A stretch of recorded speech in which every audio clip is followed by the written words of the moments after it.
Good morning, gang. I'm your host, Captain Fish. Let's not waste any time.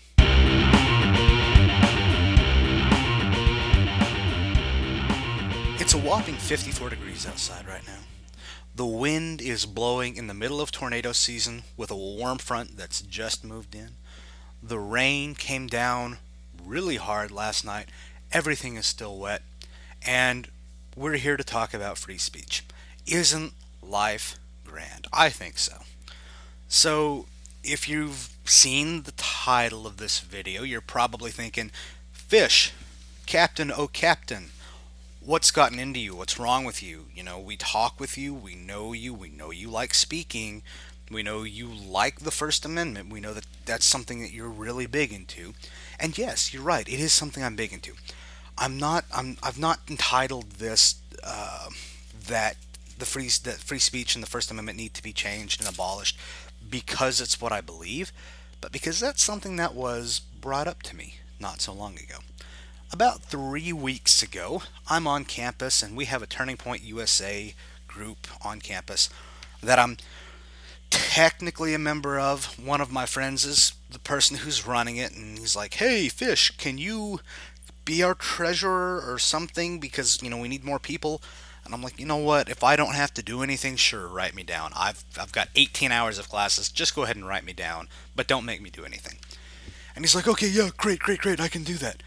Well, Tuesday comes along on this particular week, and I come in, and there they are. And I'm like, you know what? Why not? I like capitalism. I like free speech. These are the two. They're supposed to be the two major components of Turning Point. Okay, I can sit here and I can talk that all day. So I hop in there, and I'm just sitting around. I'm just chatting with people. Most of it's just handing out candy and listening to people say, "Well, capitalism sucks," and then watch them run away because you ask them, "Well, why do you think that?" And they're like, "It just does," and then they leave. That's legitimately how this happened. But we had one young man who came up and he says, "Capitalism doesn't simulate the economy." And I said, "Okay, why do you think that it doesn't? I mean, obviously you can see that it does. I work, I get money, I spend money. That is a stimulation of economy. That encourages that person to keep providing whatever good or service it is. And because they're providing that good or service, that encourages me to work, which is providing a good or service. You get the picture. I'm providing the good or service. They come to me for the good or service. I have money now. I go and get a good or service. They want to keep providing that good or service. That's that circle. And he comes up and he's like, well, it doesn't really do that. That's not how that actually works. Okay, well, what do you propose? A pure barter system. Pure barter system. Okay, works in principle, works in theory, but does it actually work? So if I have a chicken and you have a chicken, and we want to, I've got eggs from my chicken, but you have a rooster. Roosters don't lay eggs. I've got a hen. You want eggs. I want something. I want to eat your rooster. You give me parts of your rooster, I'll give you my eggs. Is that really fair exchange? Obviously, the answer is no. Now, if you've got carrots or if you have potatoes, I mean, I can give you my eggs.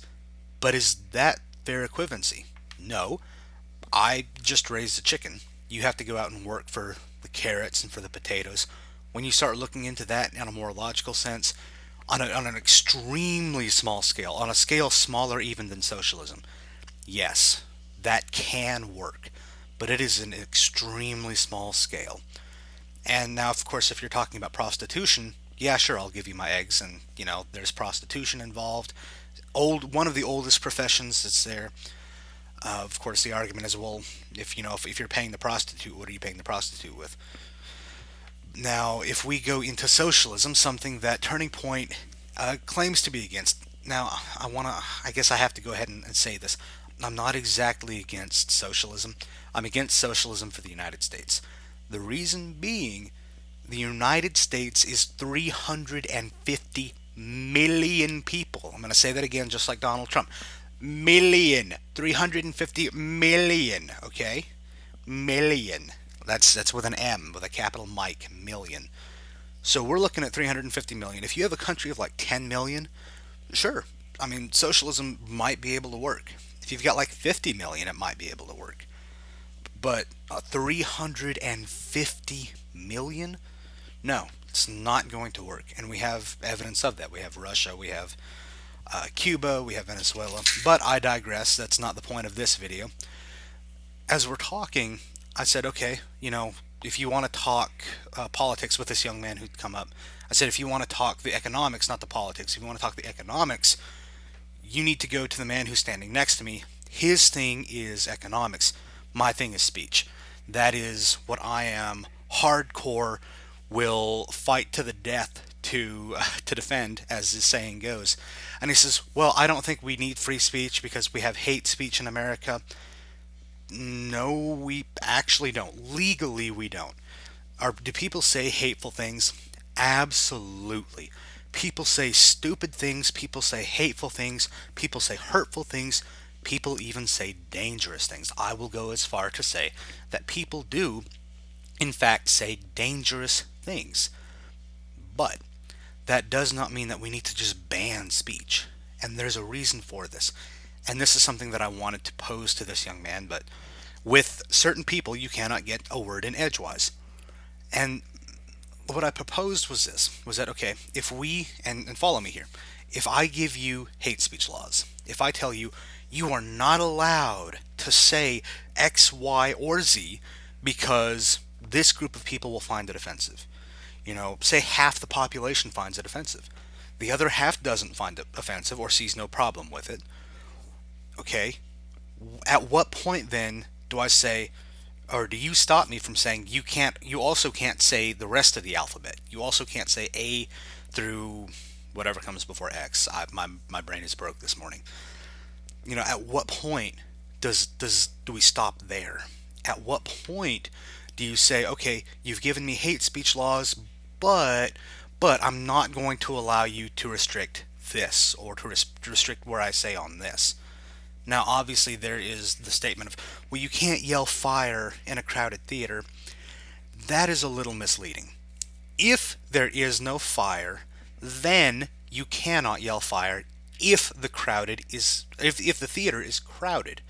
But in an empty theater, late at night, you've broken into the theater. I mean, of course, that's your first crime, but you're in the theater. Say you're working the theater late at night, you're the last one there, and you yell fire for whatever reason.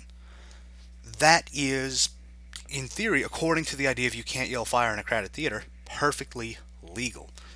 Now, also following the idea of you can't yell fire in a crowded theater. If I'm in a crowded theater and I smell smoke, or I notice that the theater is on freaking fire, and I rush into the theater room where they're showing the movie, oh no, it's crowded. I can't yell fire. Well, guess all these people are going to burn up. Of course, that's stupid, isn't it? If there is a fire and you run into the room, you can yell fire, regardless if the building is, or regardless of the room, pardon, is crowded or not. Why? Because the building is on freaking fire. You're saving lives. But, of course, there are people who don't really see it that way. They see this as, no, you can't yell fire in a crowded theater at all because somebody may get hurt. Okay, somebody may get hurt, somebody may have a broken ankle, somebody may get not trampled to death, but somebody may get stepped on. Whereas if I don't do anything, if I don't yell fire at all, somebody may die. A whole lot of people may die. Depending on the theater, 100 people, 150. I mean, theaters can get really freaking massive. You don't want those people to die. That's wrong. But as we're talking, he's so adamant that we need hate speech laws. And he gets to a point where he's like, okay, I can't convince you on that.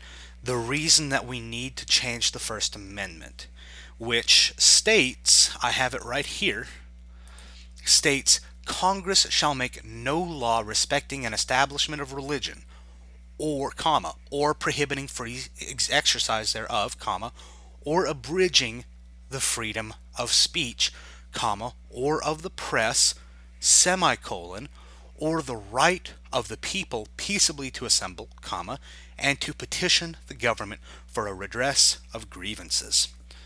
Now, of course, freedom of speech is right in the center here. or abridging the freedom of speech.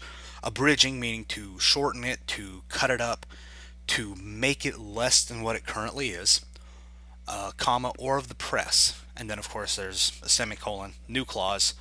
But what we're focusing on here is abridging the freedom of speech or of the press.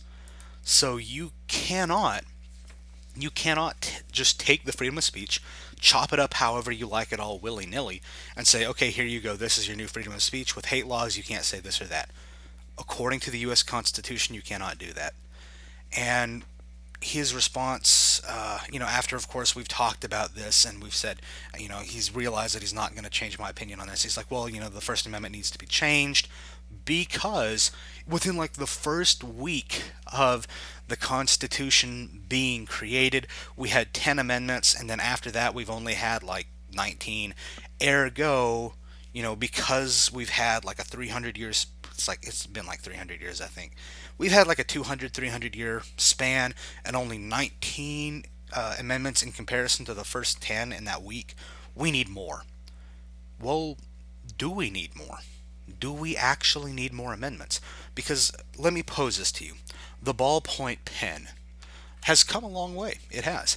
I mean, you've got a spring, you have either a metal or a plastic casing that either screws on at the top or at the bottom, or in some cases the middle. The one I've got right now screws in the middle. Sometimes they don't unscrew at all. Usually you have a little hook to put it in your shirt pocket, and you have a little pusher that will push the pen down. A little piece inside turns and it catches and it keeps the pen out, and then you write and the little ball turns and it sucks the ink down so that way it's being put onto the paper. It works. That absolutely works. So if the ballpoint pen works, why would I make a change to it if it works? If I could make it better, if I could actually prove that it would be better, if I could test it. That's the big point. If I can test it, this is what we do with inventions. If you can test it and prove that it's going to work, great, awesome, that works. Let's do it. Can you do that with the amendments? Can you? Keep in mind, we did this with prohibition. We bring in prohibition and we say you cannot manufacture, you cannot sell, you cannot drink any form of alcoholic beverage, no liquor drinks.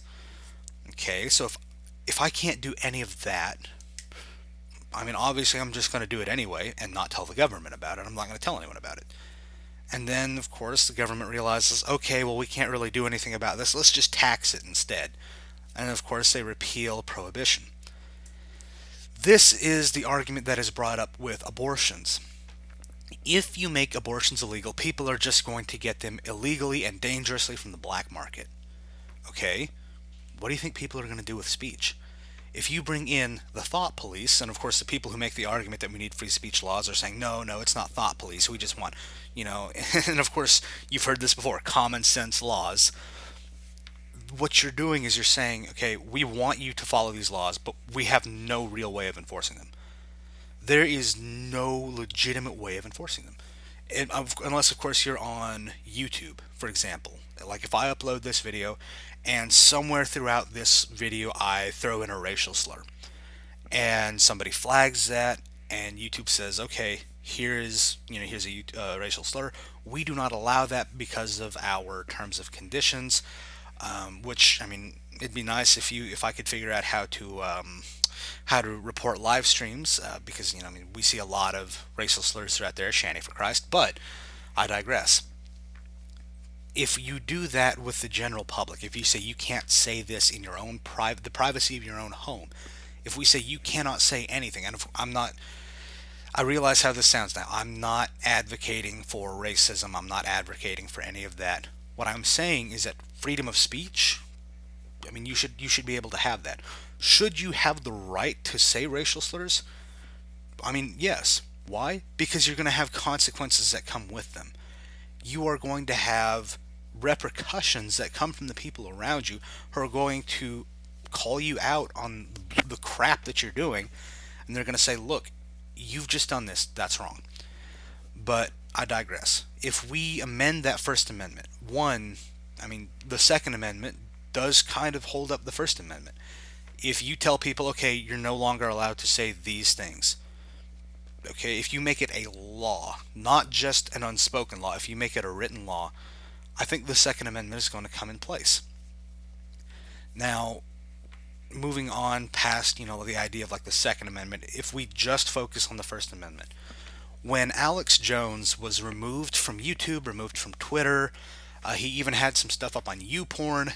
Don't know what he had there, but I've heard tell that he's had stuff up there. Um, sounds so wrong now. But if we look at him, at Alex Jones, when he was removed from the internet, I remember one of my acquaintances, if you will, told me, man, when Alex Jones was pulled off the internet, I cried tears of joy. Why? Why, dude? Like, what is the point in that? Well, he just said so many dangerous things. They were just so dangerous, so deadly, so dangerous. Are they really dangerous? I mean, the most prominent thing I can think of that Alex Jones has said is, there are people out there who eat babies. They have green looking skin and they crawl out of holes in the ground.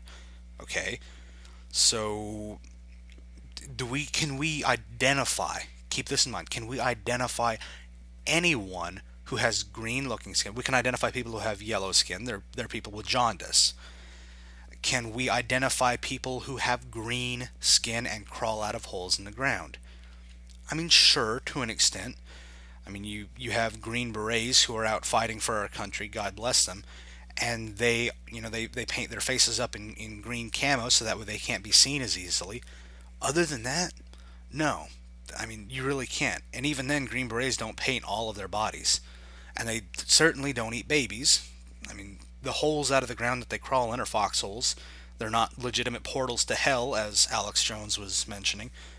But, digressing from that, when we talk about Alex Jones and the dangerous things he was saying, one, there's nothing really dangerous that he's ever said that I can find. The most dangerous thing that I can think of is, the government is putting chemicals in the water that are turning the frickin' frogs gay. It's the most dangerous thing I can recall that he has ever said. But how do we combat that? We don't combat that by just, getting rid of him off the internet. That's stupid. That's childish. How we combat stupid speech, how we combat dangerous speech, how we combat hateful speech is not with the fist, but with the mouth. The pen is mightier than the sword.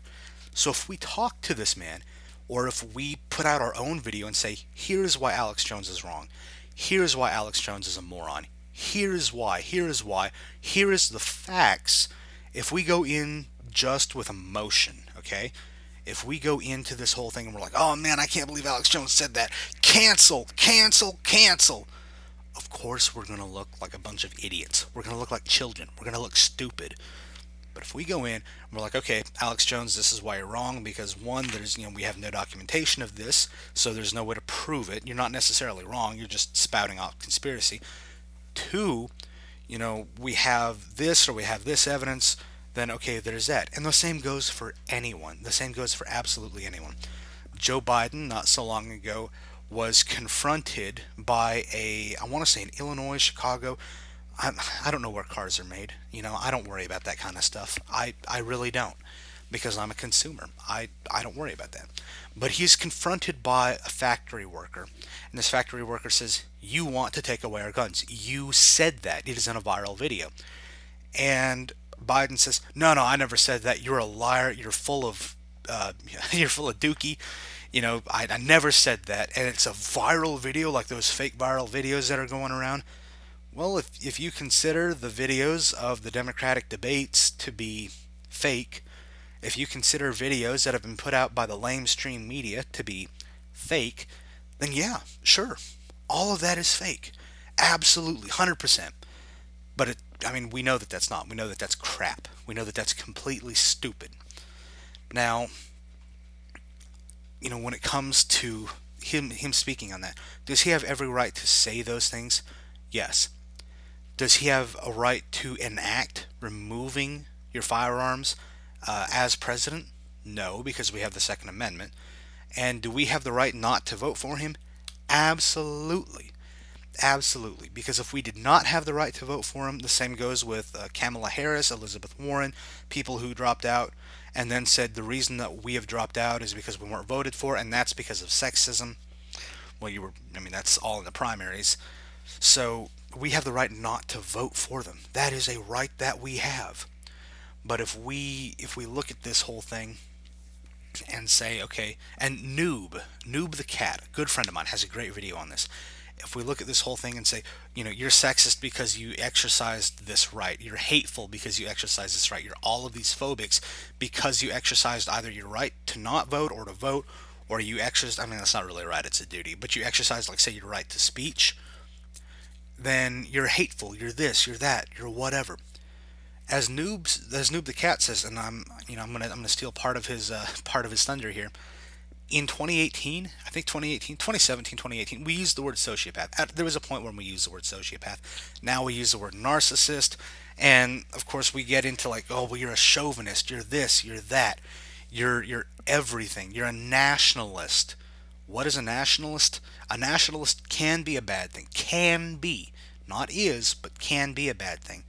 A nationalist can be someone who hates every other country and only loves their country because they hate every other country. But generally, if you look up the definition of a nationalist, it's someone who has very strong feelings for their country, who loves their country, and can be to the point of supremacism. Can be to the point, not is to the point. Don't let the lamestream media fool you on this. It is not is to the point. It is can be to the point. But I digress with that. When we talk about free speech, and an argument that was brought up on talking about free speech, because we're standing there, we're saying this is what we support, this is what we're fighting for. This young man, and I go back to this young man because the thing that he asked that really, I guess, kind of stuck out to me was, who is fighting against free speech? Who is doing that? Is there anyone in America who is fighting against free speech? No, nobody in America is fighting against free speech. Well, lies. There are people who are fighting against free speech. For example, let's have a look at Joe Biden. Good old Joey. When he is talking with this worker, he looks at the woman who is trying to, who's trying to say, hey, look, we're not going to answer these kind of inflammatory questions. He looks at her and says, shush, shush, shut up, shut up. Okay? He tells her to shut up. Now, is that really, oppressing her free speech? Absolutely not. But, I mean, if you wanted to make that argument, you could. But that's not really an oppression of free speech. Now, let us have a look at Kaitlin Bennett, the infamous gun girl. And yes, I do mean infamous. Do I agree with what she says? What she stands for? Yeah, sure. I mean, yeah, freedom of speech, the supporting the Second Amendment, having the right to do that. Yeah, sure. I stand with that wholeheartedly. Do I agree with the way that she's going about it? No. Hard no. Full stop. 180. No. If you asked me to take a picture with Kaitlin Bennett, sure. Yeah, sure. Why not? I mean, I don't have anything against her as a person. I have things against what she's doing. Or not what she's doing. Let me reword that. I have things against the way that she's doing it. When you go onto campus, and Hunter Avallone has a video on this, the term that he uses, pardon, is gotcha questions. Gotcha. And what that is I'm going to walk up and I'm not going to ask you a question such as, why exactly do you think that? Can you expound upon that? That's a legitimate question. That is a journalistic question. If I come up and I'm asking you, well, what are you out here, standing for? What are you out here supporting? That is a legitimate question. And trying to think of a gotcha question, something that she has asked, but I instead, as you've seen in the picture of Kaitlin Bennett that I provided, Kaitlin Bennett dressed up as a Native American, and she had a young man who was dressed up as a cowboy, if you will, and they go out onto this campus and they're like, hey, come talk with me. And of course, they don't actually say that, but that's basically what they're throwing out there. People come up, people come talk with them, and she's like, okay, are you triggered by what I'm wearing? Right out the gate. Are you triggered by what I'm wearing? Well, I mean, the people have come up to talk to you about it. They've come to confront you about it.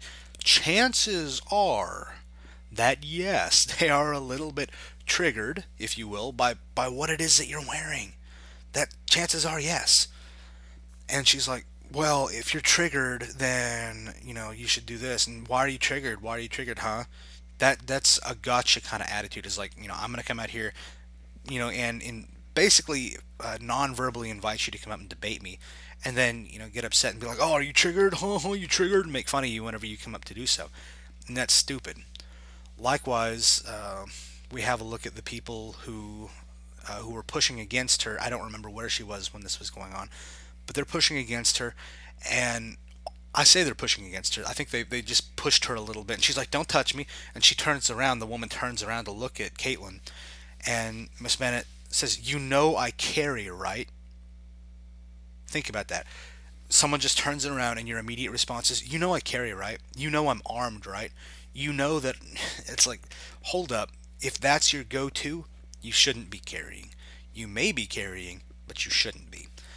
You have the right to, but should you? That's something different. That's something completely different. Is whether you can versus whether you should. You may versus you should. And of course, that's a distinction to be made. But that is, seeing that, the people who come up and they're like, hey, you can't wear that. According to the First Amendment, that's freedom of expression, freedom of speech. That is a form of speech. According to, oh, I can't remember the case, but there is a case in which a young woman wears a certain jacket into a courtroom, and I think it's like an F pigs kind of jacket, and they're like, hey, you can't wear that here, and the court rules no, she actually can because that's part of her speech. So, obviously clothing is a kind of speech. If you tell me you can't wear that because of this reason or because of that reason, you can't wear a poncho because that's cultural appropriation, that is a violation of free speech. When you tell people that, hey, we need hate speech laws because you shouldn't be able to say that, that is a violation of free speech. It is. We take a look at Caitlin Bennett as well going to OSU, and we take a look at her having stuff thrown at her. That's a very violent outcry. That is likewise a violation of free speech. Now, I'm not going to go as far as to do the whole Article 4 of the Articles of Confederation. That's a violation of my freedom of movement. No, that's a bunch of hippie bullcrap. That's all that is. The rights that you have are listed out in the United States Constitution, and bear in mind the United States Constitution supersedes the state constitution. This is law. This is the law of the United States of America. Period. That's how that works here. So when it comes to free speech, should free speech be illegal? Absolutely not. And I know I've been a little bit all over the place here today. This is a topic that really it's really important to me, really close to home to me. But that's enough on that. Should it be illegal? Should the free speech laws that we have be changed? Should hate speech be illegal? Let me know what you think in the comments. If you find any memes that are relating to free speech or that are relating to anything that I've mentioned in this video, be sure to send them to me either on Twitter or on Reddit. And goodbye and good luck.